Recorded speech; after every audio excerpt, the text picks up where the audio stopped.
If you are unfortunate enough to be locked in a room, Mr. Beast style, with a bunch of watch enthusiasts, and you for some insane reason ask the question, if I only want one watch, which one watch should I buy?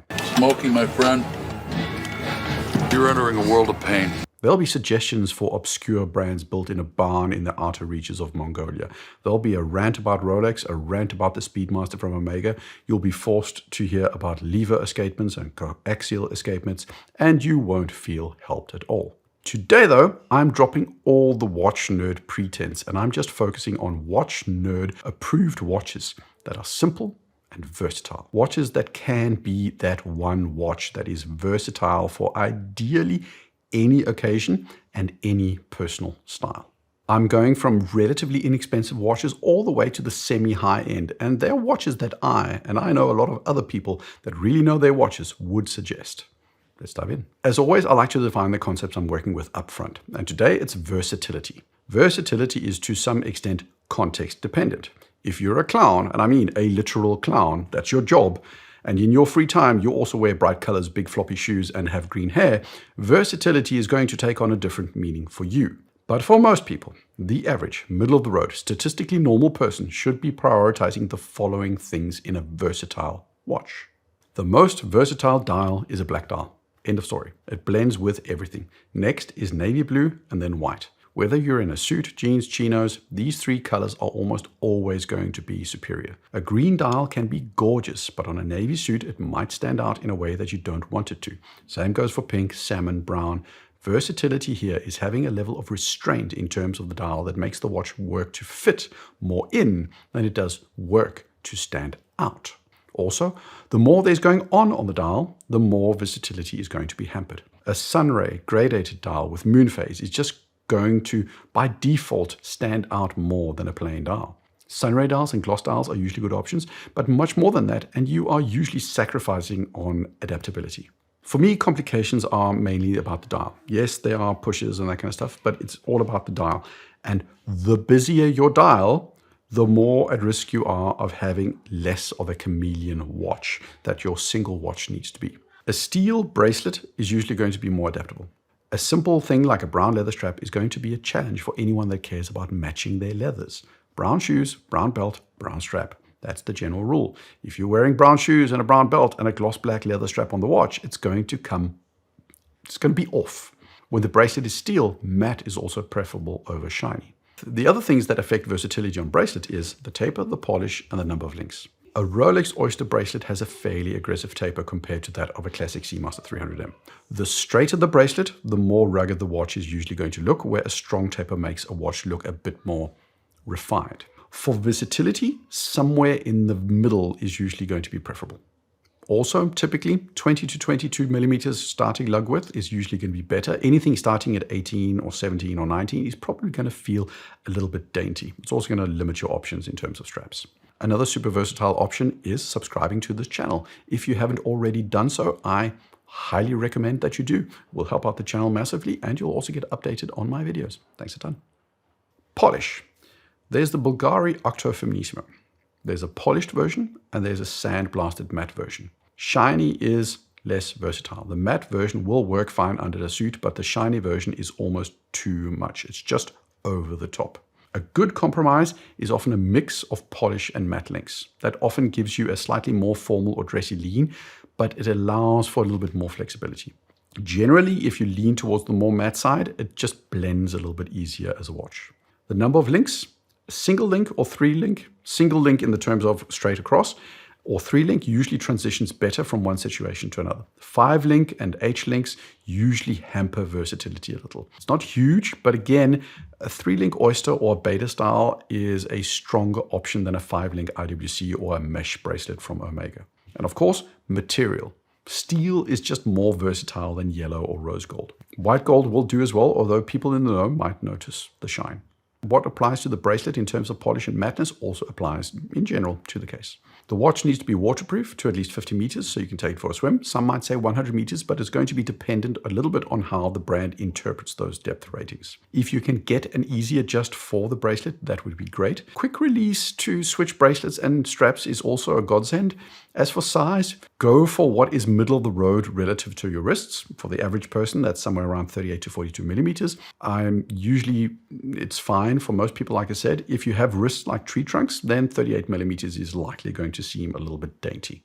Power reserve isn't going to be hugely important. If you have one watch, you'll wear it almost every day, and almost all watches these days have at least 38 hours of power reserve, so you'll be fine. Straight out of the gate, the SRPB 41J1 Cocktail Time has some elements where a lot of people will say, Mike, that's a dressy watch and not completely versatile, and they can point to the 5-link bracelet, the Sunray, and the textured dial. But the Cocktail Time in the deep blue is versatile enough for me. It leans to the dressier and more formal end, but it isn't so shiny and polished that it draws attention to itself in every situation. The specific model with the deep blue dial is also more toned down than some of the other versions that have a lot more going on. With the deep blue one, you can definitely throw on different colors of leathers and some tonally consistent NATOs. The Cocktail Time is also one of those fan favorites with excellent storytelling associated with the master mixologists in Tokyo that made drinks to match each of the watches. Costs about $500-600. You can often find a good offer on them. The movement inside is the 4R35, which is basically the in-house version of the NH35, I think, which you'll find in a lot of off-brand Chinese watches. It's reliable, but accurate isn't a word that applies. 41 hours of power reserve in a 40.5 millimeter case, and it's got a hard Lex crystal on top. Baltic offer the HMS 003, which is a sector dial watch, which is going to send your mind in the direction of previous generations of Railmasters, some old Universal Genève models, and also watches like the JLC Master Control sector dial watches. This watch has all the hallmarks of the versatile watch without being stale. The price is €525 or a little bit more in dollars, 600 maybe. I don't know for sure because, what is the tariff at the moment? And have they raised prices or not? Who knows? The watch is 38 millimeters in diameter. It has a lug-to-lug of 47 millimeters. It's 13 millimeters thick. The glass is Hesalite, like the stuff you get on a classic Speedmaster Moonwatch. You get 50 meters of water resistance and a Miyota movement with 60 hours of power reserve. There's no display case back, but that's honestly not important at this price. It's rare that the movements at these price points are particularly interesting to look at. The bracelet is a 3-link style, slightly tapered bracelet with alternating levels of polish and matte brushing. Specifically, the model in black is supremely versatile, but with the sector dial with alternating grain and sunray texture, there's something that gives variety and visual interest that in no way sacrifices that chameleon DNA that we're looking for.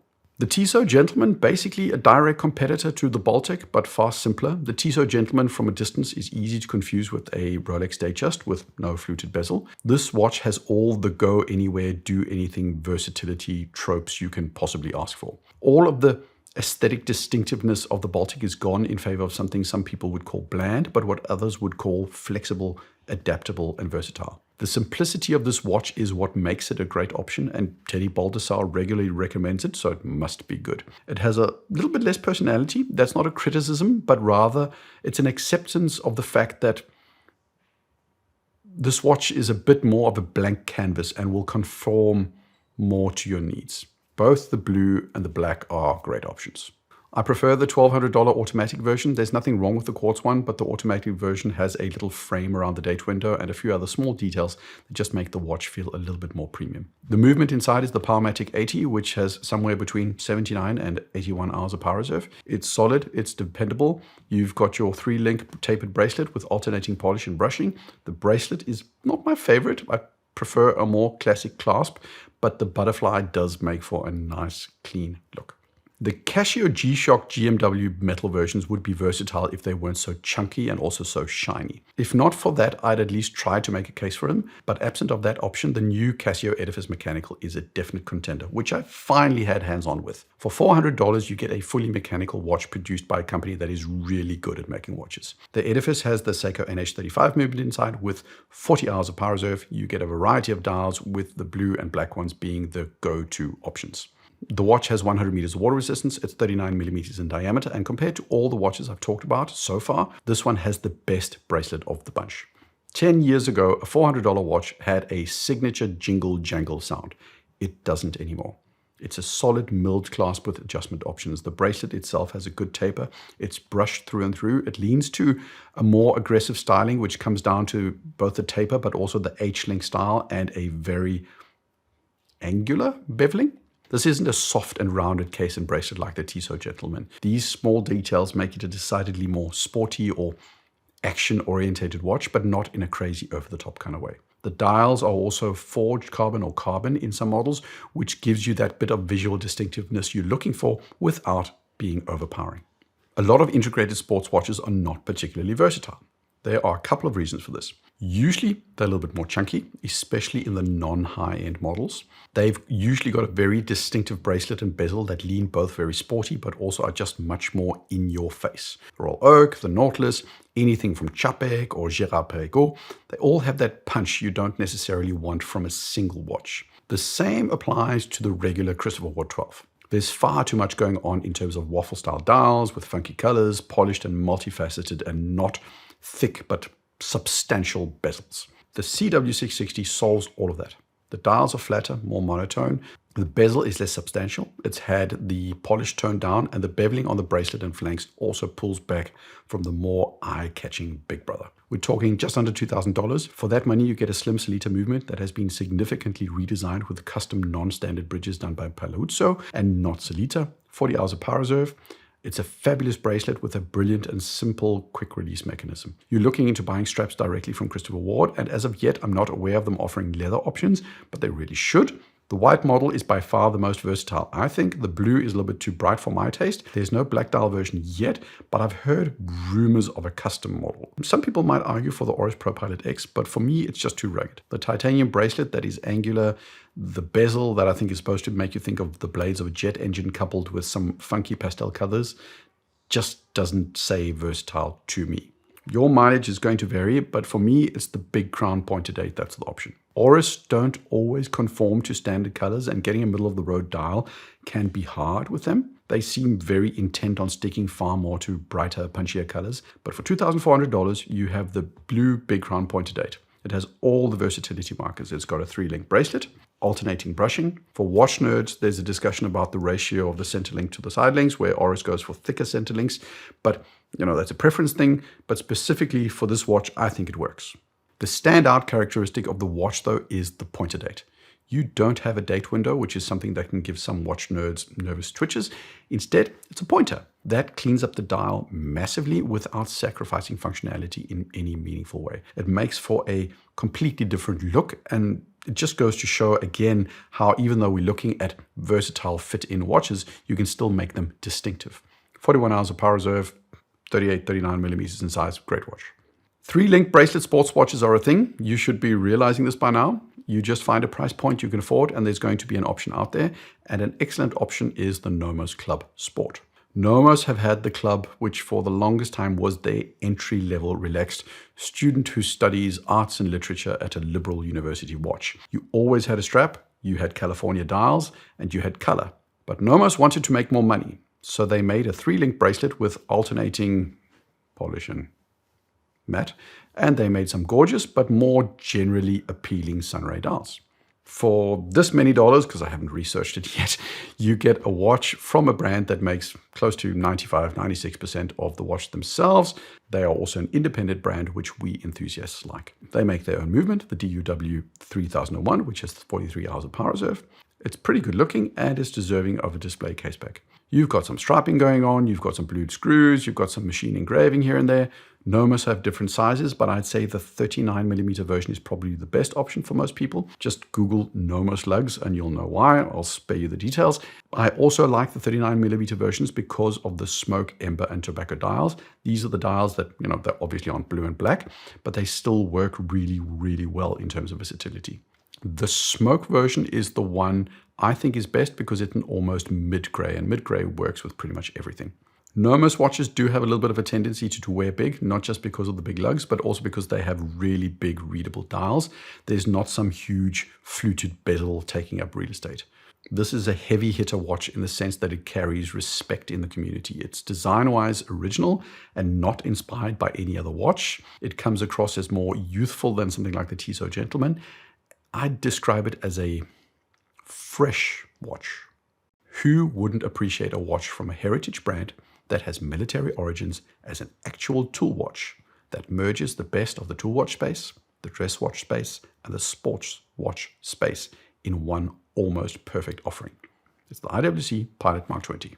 This is a watch that has its origins in aerial dogfights and military service. It's got the dial layout with large legible numerals. It's got lots of lume and chunky sword hands that just instantly tell you this watch is meant for some functional purpose. Then you throw it on an IWC 5-link bracelet, which is comfortable, good looking, slightly dressy looking, and also has a toolless easy adjust and a superb quick release mechanism. And you've got a near perfect go anywhere, do anything watch. I'm partial to the Sunray Blue model, which to me does everything. It can match gloss black leather. It can match with brown pilot's leather. It'll work with a NATO, and it works with a strap. The Sunray isn't overpowering, but it's that teeny tiny thing that to me communicates this used to be a tool watch and now it's a versatile everyday watch. The movement inside has 120 hours of power reserve. It's not COSC certified, but it is accurate and solid. You also get an engraved case back, 100 meters of water resistance. And did I mention that the clasp is the same one you'll get on a Moser dive watch? That's how good that clasp is. The black version is also fabulous. The green dial is actually one of the better greens in terms of versatility, so I wouldn't rule it out. It's the best pilot's themed watch out there. The first complicated watch on the list is the Longines Spirit Zulu Time. It's a GMT pilot's watch with a 24-hour bezel. Inside, you get an L844.4 movement, which is an ETA movement with 72 hours of power reserve and both a date and GMT function. The watch is available in 39 and 42 millimeters. For most people, 39 millimeters is probably going to be the right option. It's smaller, of course, but this model has fairly straight lugs that don't have a lot of curvature to them. This watch doesn't quite hug your wrist, and it's noticeable if you get a size that's too big for you.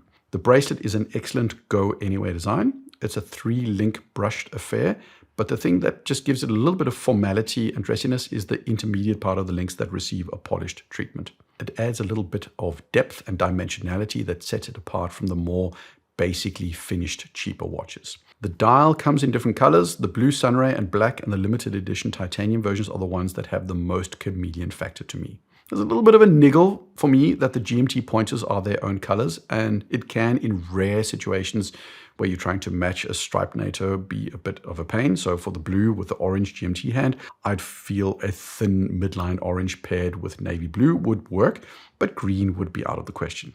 It's a niche nerd problem, I know. The GMT also succeeds in keeping its versatility factor because there isn't a bi-color bezel. The colors are consistent and there's not too much contrast going on, and that's what makes it a better option versatility-wise than a GMT Pepsi from Rolex. It's not as noticeable, but that's kind of the trade-off you're looking into. And it's the best looking GMT at this price or below as far as I'm concerned. Longines make really good watches. It's as simple as that. Longines Conquest, also a good option without complications, but my pick would be the Zulu Time. I know what you're thinking. He's already gone to $5,000-$6,000 and he skipped Zin. Well, no, I didn't. I just waited. You can delete your premature comment because, of course, the Zin 556 is on the list. 1,500 euros. Zin's most popular watches are extremely tool forward. Zin play around with oil-filled watches and tegimenting, which is basically a hardening process for steel. Their watches are built of the same materials used for tanks and submarines. Usually, and this is the case for the 556, Zin leans into more matte stylings more than anything else. But you can get this model with color dials, and I think there was even a mother of pearl version at one point, but it is a tool watch from a tool watch maker. But it's versatile. It can be dressed up, it can be dressed down. It's highly capable, and it boasts a water resistance of 200 meters, and because it's the Germans, 200 meters means DIN standards. Personally, I would get this watched on the satinized 5-row bracelet. The regular 3-link version from Zin has never been to my taste, and versatility-wise, the 5-link to me works better as it balances out the overall toolish nature of the 556, where the 3-link just enhances the toolishness more. It's not far off aesthetically from an IWC Mark 20 at a quarter of the price. Zin used to be a real standout value offering. I don't think they're quite as much that as they have been. A lot of brands have caught up. Their bracelets are okay, but the 556 specifically is a really good option. I think the Tudor Pelagos 39 is the most versatile of the Tudor models. That's not the well, it's got a bezel, but it's the non-bezel Black Bay. The FXD, which I love, is limited because of the fixed lugs, and it's a bigger watch. The Black Bay 54 is a little bit too boxed in down to its size, and the 58 is still too faux in terms of styling and coloring. Faux Tina just hurts a watch's flexibility. The 41, honestly, is just a bit too shiny, even with a non-ceramic bezel. It screams, to me, too much Submariner light, even without the 5-link bracelet. That's why, for me, it's the Pelagos. 39 millimeters is a great size. The bigger Pelagos models just don't fly under the cuff of a suit. The Pelagos 39 has an elegant satin sunray bezel, which gives it a little bit of pop. It's what tells the wearer that it's not just a tool watch, but also one that's approved for use at the nightclub. The dial itself is a matte black canvas with white plots that let you throw anything at it. I probably wouldn't pair it with a gloss alligator leather, but a matte black leather would totally work. 70 hours of power reserve, COSC certified, 200 meters of water resistance, a fabulous T-Fit easy adjust clasp, and it's titanium for those of you who have all sorts of allergies. $5,000 is a very good price for everything you get. I am sometimes tough on Grand Seiko, and I do think I'm fair. Their whole thing is dials that evoke images of a blissful snow in a sea of serene tranquility over an effervescent glow of a winter's morning. It's cork sniffing, it's marketing for the people who believe they can taste whether the guy trampling the grapes was wearing socks or not while doing it. It's an acquired taste that, well, takes time to acquire, and it just isn't always for newbies straight out of the gate. But they are a value leader. The finishing, and that means how good the polish is, how crisp the bevels are, how clean the plots and markers are cut, is ahead of pretty much anybody else in their price point. And they have some of the coolest movements out there because of their quartz-esque spring drive and their 5 Hz movements, including the new UFA model. But those criticisms of extreme subtlety and restraint and understated attention to detail really work to Grand Seiko's advantage for a go anywhere, do anything watch. Pretty much any Evolution 9 model is versatile. Even the non-blue, non-black models oddly work really well in a lot of situations. My pick would be the SLG H005. It's also the one we know as the white birch. There is no dial at this price point that is better executed than this watch. The birch pattern is never overpowering, but it's there for you to look at. But you also take the time to look at the markers and the hands. There's a crispness that not many Swiss brands aspire to. I do think the Swiss can do it, but they don't prioritize it. The watch is 40 millimeters. It has a thickness of 11.7 millimeters. The lug-to-lug is 22 millimeters, which is actually a good thing in this context. Most people swear by 20 millimeters, but 22 allows you to butch up the watch a bit more, and it comes across as more substantial on a NATO if you go down that route. It's also one of those angular and crisp cases that gives you a little bit more of a masculine feel compared to the soft lines of an Oyster case.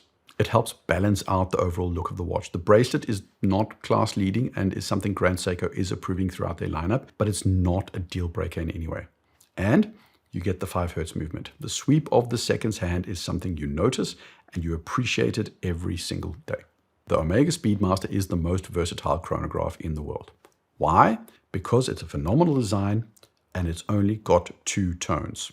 White for the stuff and black for the dial. Go to the white Pelagos FXD.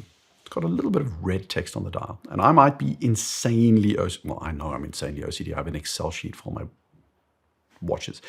But I can't pair anything that's yellow or green or blue with the FXD because it would clash, with that little bit of red. Same with the Longines Spirit Zulu tongue. That GMT hand has a different color, and that's for legibility, but it's a teeny tiny thing that puts a limitation on what you can pair it with. At least if you care about color theory, that is. But the Speedmaster is white and it's black, which means black works, white works, yellow, green, blue, every single color works. There is no NATO and no leather in any color that doesn't work with this watch. On paper, the watch is 42 millimeters, but it wears a lot smaller because of short, stubby, curved lugs. The lug-to-lug is 47.5 millimeters, which is half a millimeter above a Black Bay 58. The newest version with the updated bracelet is exceptional. Where the old bracelet felt a little bit more chunky, the new one tapers quite aggressively and gives it a much more contemporary, modern look. The 3861 manual winding movement is good looking if you get the watch with the display case back version and the sapphire glass version. I'm personally partial to the Heslide version. The Rolex Daytona does not compete on versatility. The Zenith Chronomaster is far too busy. There is, in my opinion, no other chronograph that competes on versatility. $8,000, $8,500. It's expensive, but not unreasonable for what you get. Okay, so you deleted your comment of why no Zin, and then you thought you could outsmart me and write a new comment on why no Hanhart HD12. Well, caught you again. Double reverse psychology. You'll note that I haven't mentioned anything from Hamilton, and there's a reason. I don't think the Hamilton car keys are versatile. And that's a bold statement because they're like 12 million different variants. But to me, every Hamilton car key has at least one problem. They either use some sort of faux Tina as seen in the car key field power reserve, or they go for this weird Beobachtungsuhr dual track numeral layout that is just way too busy when styling for versatility. The Hanhart HD12 though has none of those problems. 1,300 euros, so about the same in dollars. 39mm case, 10.5mm thickness, 46mm lug to lug. The movement is a Soprod inside, which is fine.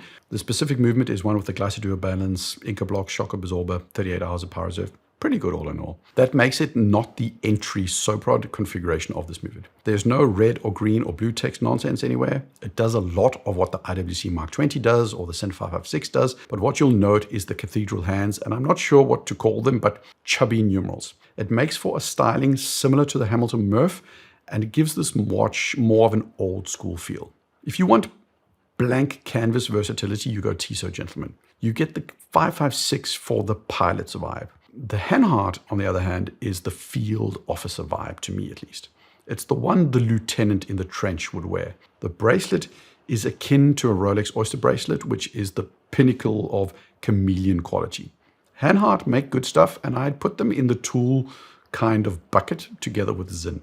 Which is the most versatile Rolex? To me, it's not the Datejust. It's too shiny, especially with the fluted bezel version. The Oyster Perpetual is a good choice, but it's not what I think is the best choice. To me, the Oyster Perpetual is positioned a little bit like the Nomis Club watches, but it doesn't do art and literature student nearly as well. For me, the best Rolex in terms of versatility is the Submariner with ceramic bezel.